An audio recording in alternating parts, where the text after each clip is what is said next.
Bonsoir à tous, chers frères et sœurs qui me suivez maintenant depuis quelques jours. Voilà, c'est Madeleine Bala. J'ai à nouveau l'opportunité de pouvoir partager la parole. Et nous sommes dans ce thème sur la rédemption. Et vraiment, le Seigneur me fait beaucoup de bien et je ne sais pas garder ça pour moi-même. Et je voudrais que quelqu'un en profite encore en ce soir. Et j'aimerais insister sur quelque chose qui souvent nous dérange dans notre manière de réfléchir quant à notre communion avec le Seigneur. Et on est toujours dans l'histoire du fils prodigue qui renferme tellement de trésors. Et j'aimerais parler de la crucifixion. La crucifixion, donc la mort de Jésus-Christ par la croix, qui était la manière, la punition pour les crimes qui étaient commis à l'époque des Romains qui régnaient qui dominaient le peuple juif Israël à l'époque du récit de la vie de Jésus. Et c'est comme ça que Christ est mort par crucifixion. Si c'était à notre époque, ça aurait été une autre sentence. Voilà, et je voudrais le lier avec l'histoire du fils prodigue. Le Saint-Esprit a mis dans mon cœur cette partie, ce passage dans le fils prodigue qui parle de quand il a réfléchi et qu'il a voulu rentrer vers son père. Et à partir du verset 11, je vais lire. Hein. Donc on est dans Luc chapitre 15, verset 11. On a dit que pour tout le contexte, c'est jusqu'au verset 32. Mais j'aimerais relire comme ça, on a une idée. Alors le verset 11 dit, il dit encore, donc Jésus parlait, il expliquait la joie qu'il y a dans le ciel de savoir qu'une âme vient au Seigneur. Et il a donné plusieurs paraboles et il a donné aussi l'exemple du fils prodigue. Et donc hier on a parlé de la partie 2, on a essayé d'expliquer une facette de l'histoire du fils prodigue que nous n'avons pas souvent entendu dans notre dans le côté classique que nous connaissons de l'histoire du fils prodigue. C'est au sujet de la réaction du fils aîné qui a été amer, triste et déçu de savoir que son père faisait une fête pour son frère cadet qui était parti, qui avait dépensé tous les biens de l'héritage qui lui avait été remis du vivant de son père. Et lui qui était là, qui restait fidèle en train de travailler dans la maison, il n'avait même jamais eu un chevreau pour manger avec ses amis. Et je vous inviterai à aller regarder cette vidéo.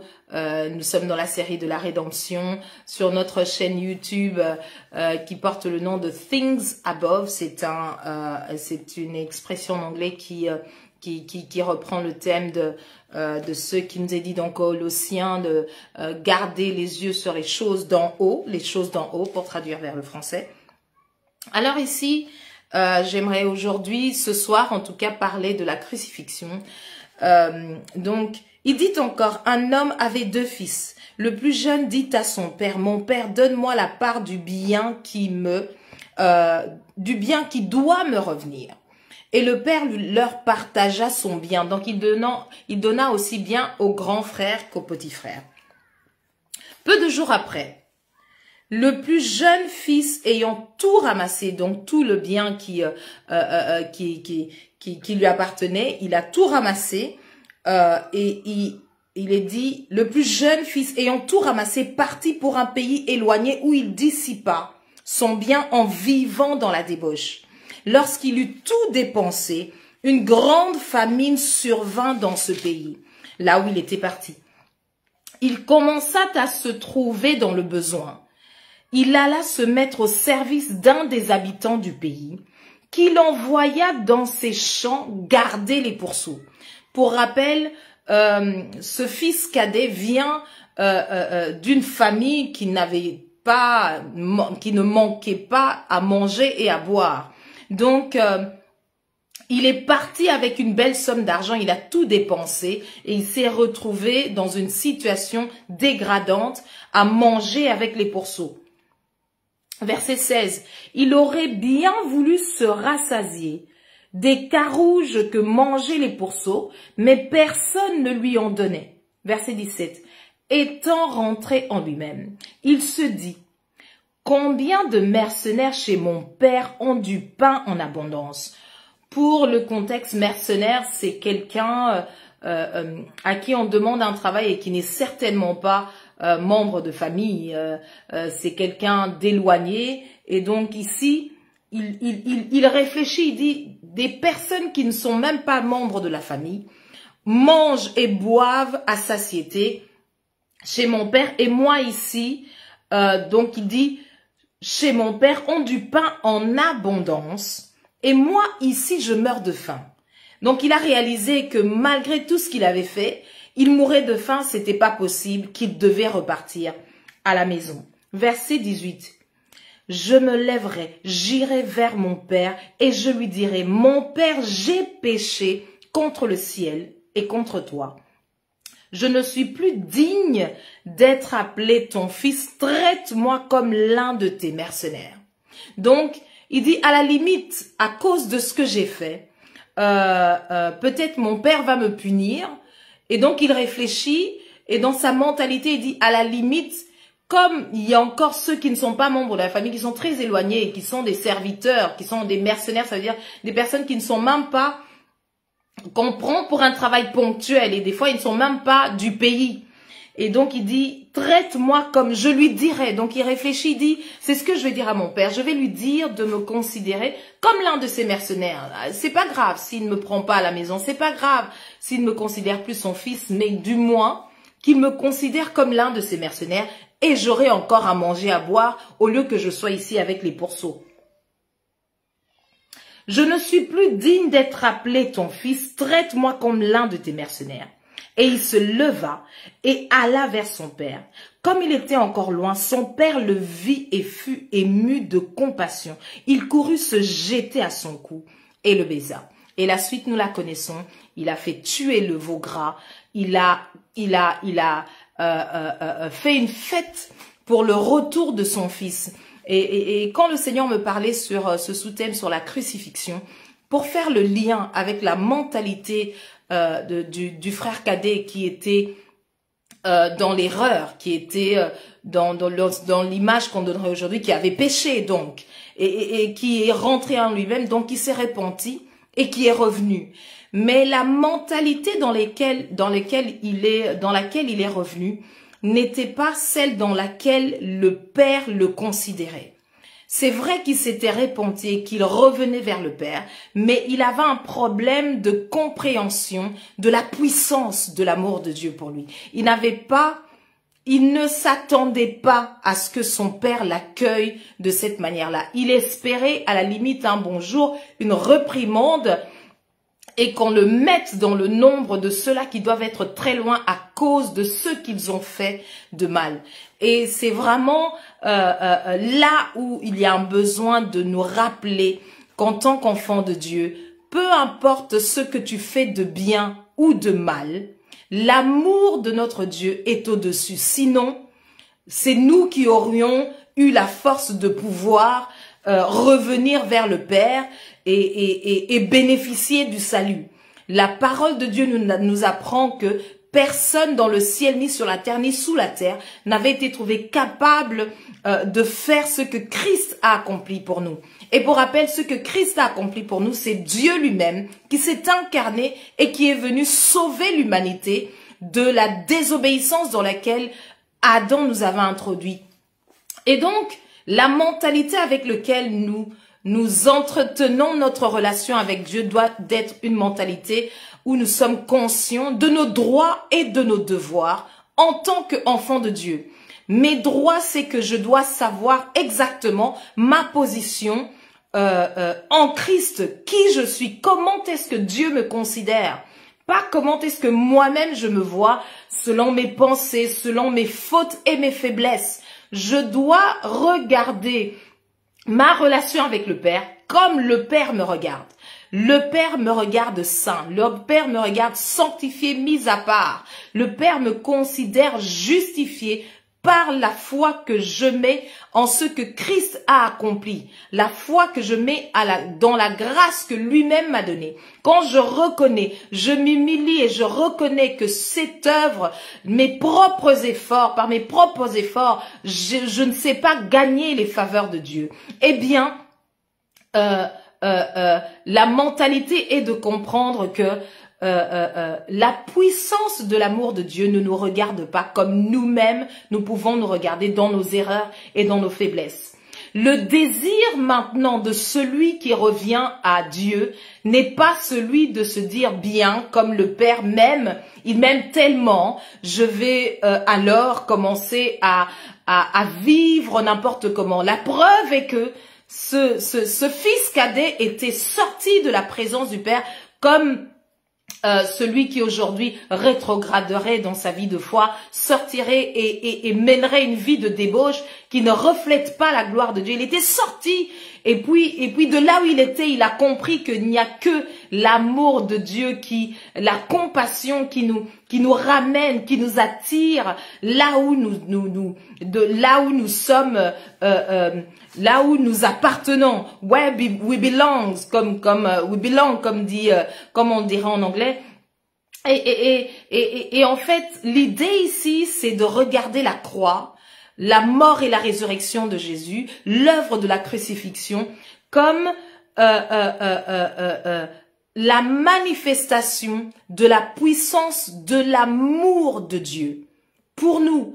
Quelqu'un peut dire je ne sais pas si Dieu m'aime. Toutes ces pensées qui ne correspondent pas à l'amour de Dieu pour nous. Je ne sais pas si Dieu m'aime. Moi, vraiment, avec tout ce que je souffre, avec tout ce que je vis, je ne suis pas sûre que Dieu peut faire plein de choses pour beaucoup de gens. Je suis juste pas sûre qu'avec tout ce que moi j'ai fait de mal, je suis pas sûre qu'il puisse m'accueillir. On a ce sentiment-là de mérite, comme tellement on est habitué dans la vie de tous les jours, dans ce monde physique, à mériter les choses.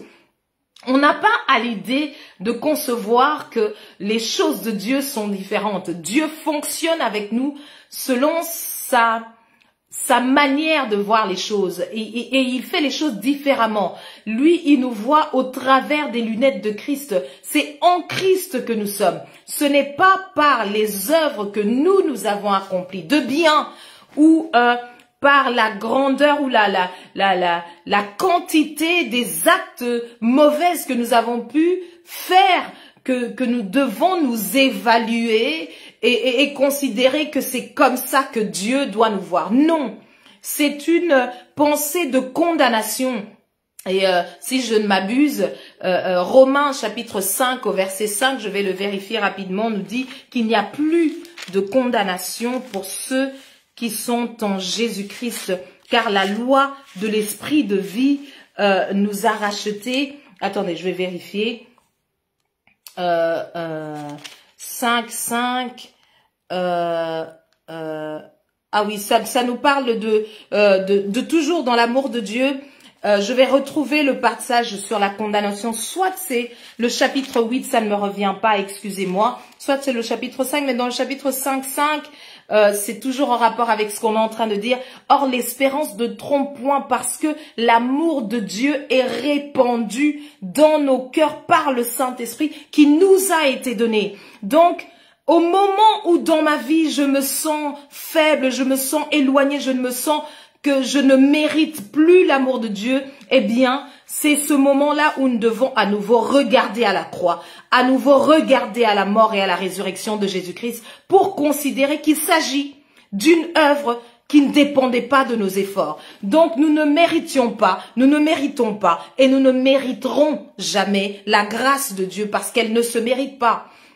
Nous devons garder la conscience de l'amour de Dieu, garder nos yeux fixés sur la puissance de cet amour pour nous, qui nous attire à lui et qui ne considère pas les choses comme nous on les voit. Il considère les choses comme Dieu les voit. Et donc, pour garder la tête au-dessus de l'eau, pour garder la tête haute, comme on dit, avec toutes les fautes.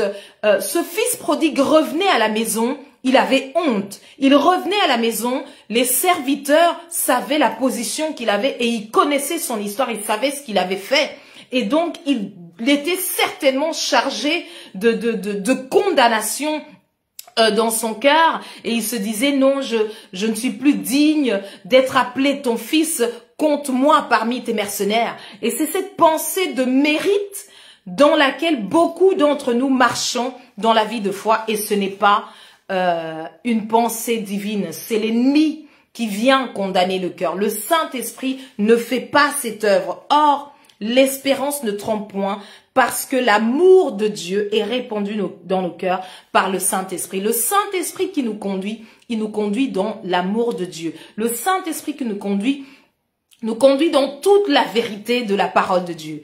Donc, pour garder un cœur simple devant Dieu, à ne pas nous mettre nous-mêmes des forteresses de pensée qui viendraient nous troubler dans notre marche et nous mettre dans une condition de pensée, de sorte de révélation personnelle qui ne s'aligne pas avec l'œuvre accomplie de Jésus-Christ. Il nous faut garder les yeux sur Jésus-Christ, garder les yeux sur ce que lui, il a fait. Parce que nous entrons dans la sanctification, nous sommes mis à part, nous sommes sanctifiés. J'avais reçu une notification, excusez-moi. Nous sommes sanctifiés et mis à part par ce que Christ a accompli, par la désobéissance d'Adam.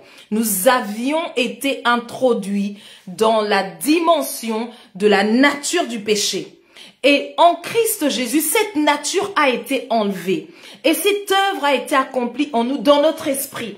Notre mentalité, nos pensées doivent maintenant être renouvelées. Romains chapitre 12, versets 1 à 2.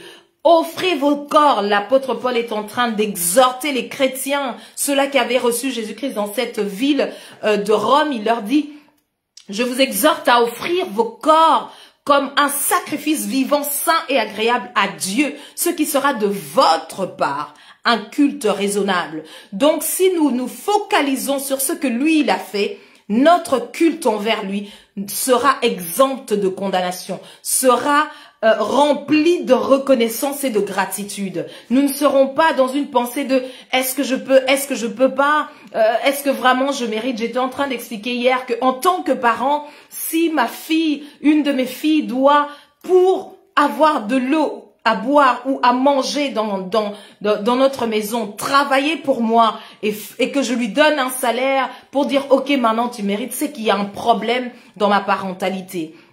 Dieu n'est pas dans le business de fais d'abord et ensuite tu vas voir ce que je vais faire. Non, cette pensée n'est pas christique, cette pensée n'est pas dans l'œuvre accomplie de Jésus-Christ.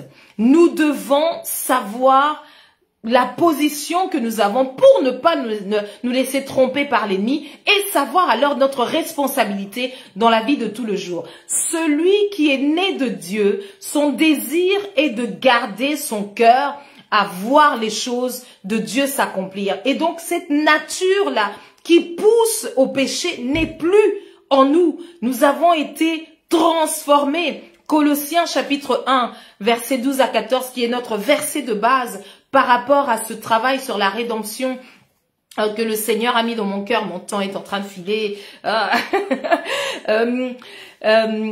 Nous dit, l'apôtre Paul est en train de parler à ces chrétiens dans la ville de Colosse à l'époque. Il leur dit, apprenez à dire merci. Rendez grâce au Père qui vous a rendu capable d'avoir part à l'héritage des saints.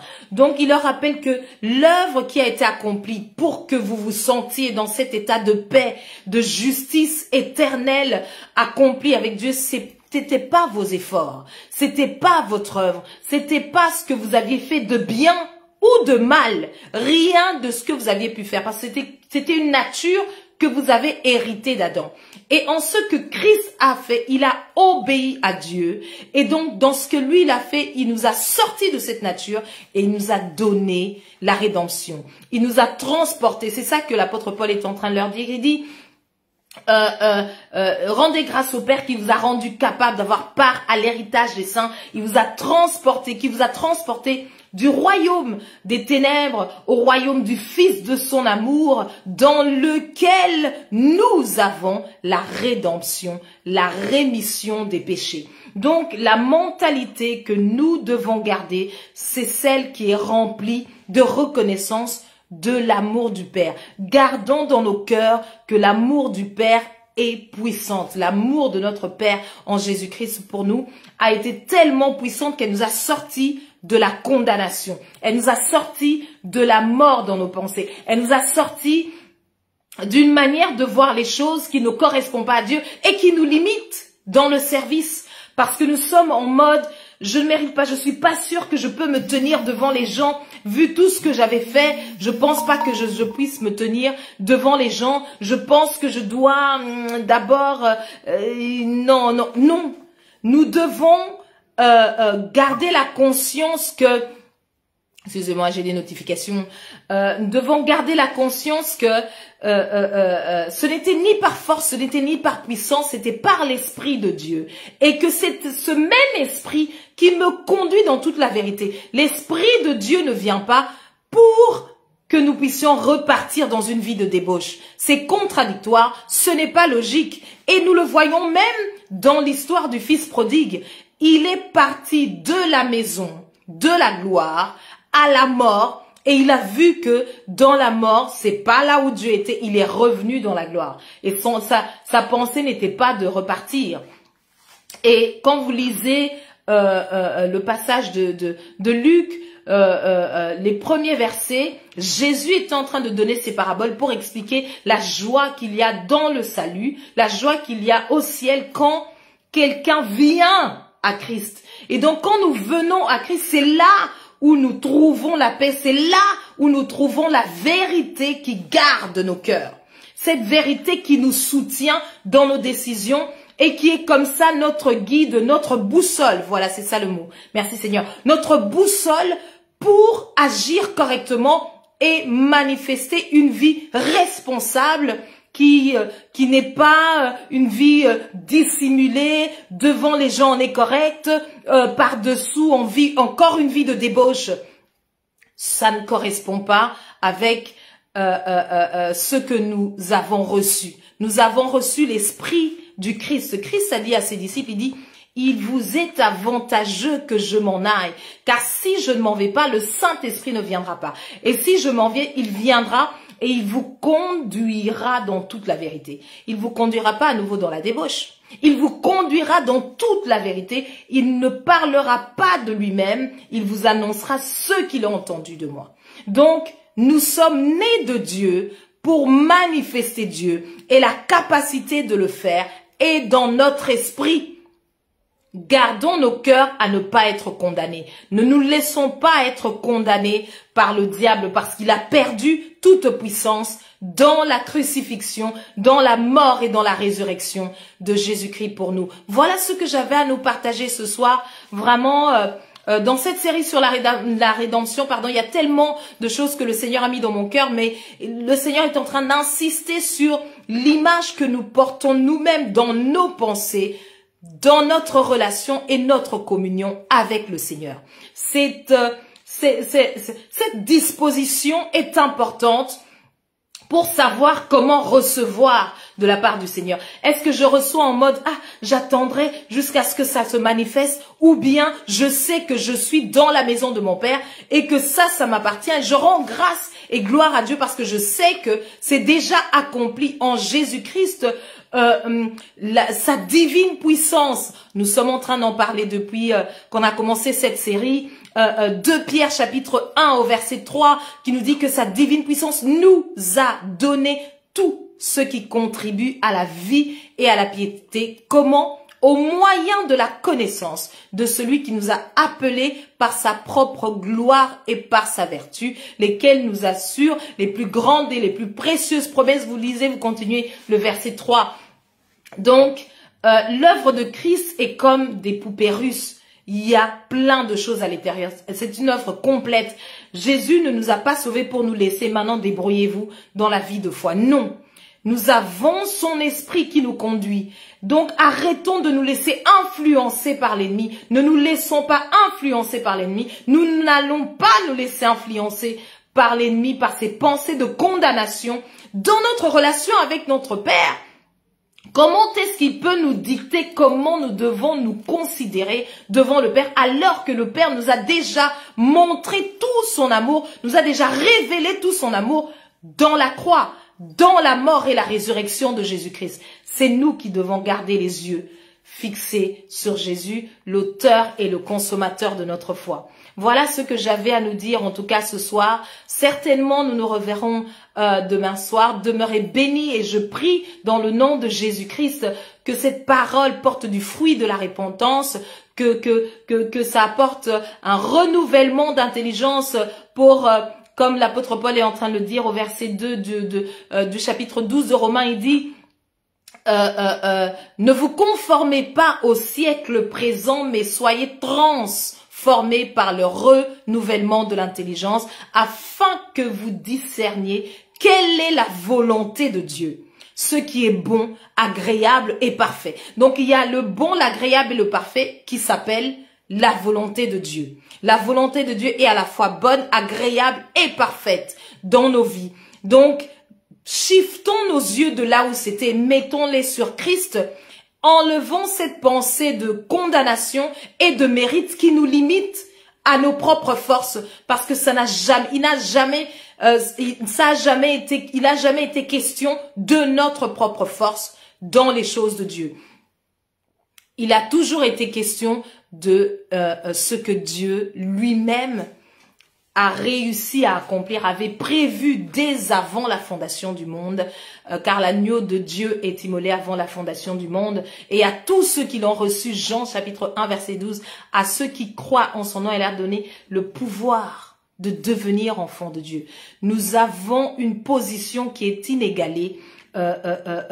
Spirituellement, nous sommes assis au-dessus des principautés, autorités, puissances, dominations en Christ Jésus, car Christ est à la droite du Père. Voilà là où nous sommes et voilà comment Dieu nous voit. C'est la pensée dans cette vidéo, en tout cas pour ce soir. Regardons notre relation avec Dieu, regardons-nous nous-mêmes avec les yeux de Dieu, avec la puissance de l'amour de Dieu. Rappelons-nous là où nous étions. Ce fils cadet, il a dit, je vais terminer par là, il a dit, les mercenaires sont chez mon père et ils mangent du pain en abondance. Moi ici, bien que j'ai fait du mal, je suis en train de manger avec les pourceaux. Non, non, non, non, non, non. Ça, c'est pas ma nature. Je vais retourner vers mon père.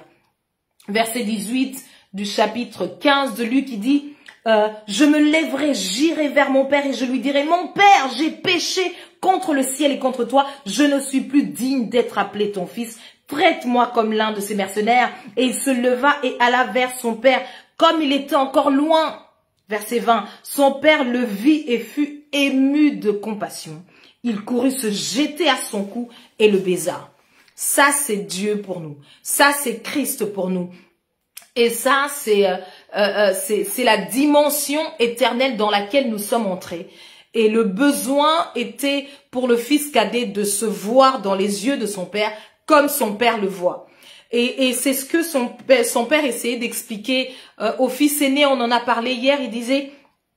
Quand le fils aîné, est venu se plaindre, tu ne m'as jamais rien donné, ton fils qui était parti, il a tout gaspillé, et il a dit, mais tout ce que j'ai est à toi, tu es ici dans cette maison, tu n'as pas besoin de travailler pour mériter, tu travailles en reconnaissance parce que tu es fils dans la maison et qu'on doit bien tenir sa maison, tu es responsable parce que tu es fils, tu vas pas laisser la vaisselle sale, la maison en désordre, tu es fils dans la maison. Tu œuvres en reconnaissance, en remerciement. Qu'est-ce que je peux faire? Ce Dieu m'a tellement fait du bien. Et c'est dans cette mentalité-là que le Père le cherchait, pas dans la mentalité de « Ah, je vais faire tellement qu'il va voir que je fais tellement et il va me bénir. » Ça, c'est la mentalité des propres efforts qui nous conduit à la condamnation, qui ne se retrouve pas dans la crucifixion de Jésus-Christ, ni dans sa mort et dans sa résurrection. Gardons un cœur simple, le cœur du fils cadet, le cœur de celui qui, même quand il faute, il revient. Le médecin, c'est vers lui qu'on va. On ne fouille pas le médecin quand on est malade. On va vers le médecin pour se faire soigner. Il a compris que, ok, à la limite, ce serait avec les mercenaires. C'est pas grave. Mais au moins, je serai dans la maison et je ne manquerai pas à manger et à boire. Et il a constaté que son regard, dans son chemin retour, ne correspondait pas avec le regard de celui qui est de l'ADN. Tu appartiens à cette maison, tu es mon fils, tu as fait du mal, oui, mais ça on va régler. Ce sont les linges sales, ça se lave en famille. Moi je suis content de te retrouver. Je rends grâce à Dieu que tu sois revenu. C'est la mentalité dans laquelle Jésus est en train de dire la joie qu'il y a dans le ciel quand une brebis égarée vient et que quelqu'un qui était perdu est retrouvé, une âme est sauvée. Et même ceux-là qui sommes déjà dans la marche, qui rétrogradons, qui sommes découragés pour une raison ou une autre, revenons au Seigneur. La mentalité n'est pas de se dire je mérite ou je ne mérite pas à cause de ce que j'ai fait ou je n'ai pas fait. Non, il ne s'agit pas de nous, il s'agit de lui. Et comme il s'agit de lui, nos droits et nos devoirs se trouvent en lui. Demeurez bénis dans le nom de Jésus. Cette parole portera du fruit de la repentance, du fruit de la justice dans nos cœurs. N'hésitez pas à le partager. Notre page YouTube s'appelle Things Above, où vous tapez Madeleine Bala. Ça va certainement vous ramener dessus aussi. Je bénis ma sœur Maria que je vois en ligne connectée. Demeurez bénis dans le nom de Jésus. Et vraiment, on se retrouve très bientôt, si pas demain. Au revoir, bonne soirée.